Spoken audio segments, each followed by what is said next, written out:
The housing crisis is no longer just an economic issue, it has become a deeply personal, psychological trap.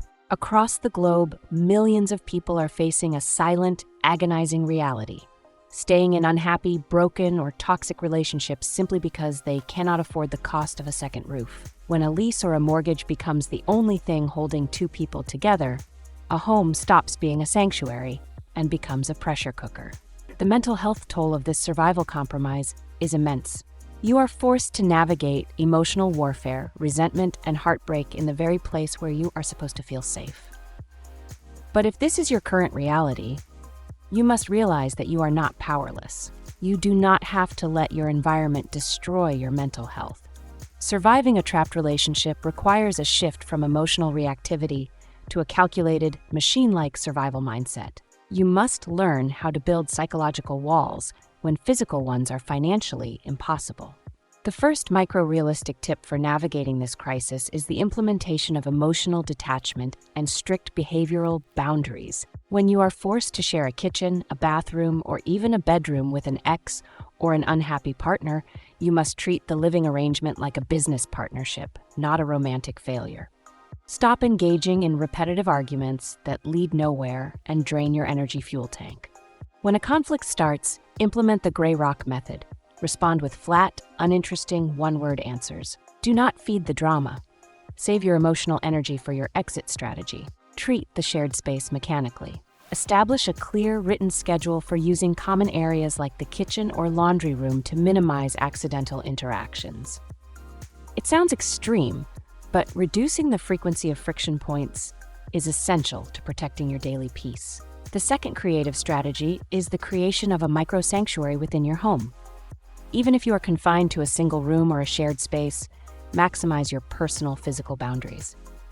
Use noise-canceling headphones to block out environmental triggers. Noise deprivation is a powerful tool to signal to your brain that you are in a safe, isolated bubble, even if someone else is in the next room.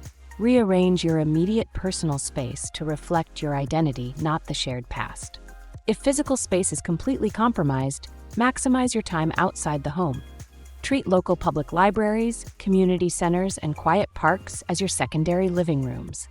These are free, heated, or air-conditioned environments where you can work, read, and breathe without the heavy weight of domestic tension. The third tip focuses on a shared financial survival pact. If both of you are unhappy, but mutually agree that splitting rent is the only way to avoid homelessness, have an explicit, non-emotional conversation about the financial terms. Agree on a hard timeline. Treat each other as temporary co-tenants working toward a common goal, financial survival. This reframes the situation from a permanent tragedy into a temporary strategic necessity. Furthermore, do not isolate yourself out of shame.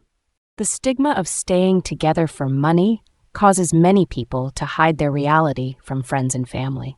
Reach out to local housing charities, tenant unions, and relationship counseling helplines, many of which offer free advice on legal rights, lease breaks, or affordable housing waitlists. Look into local mutual aid groups or community house sharing networks that match people in transition with temporary, affordable rooms. Remember, your current living situation is a chapter, not the final destination.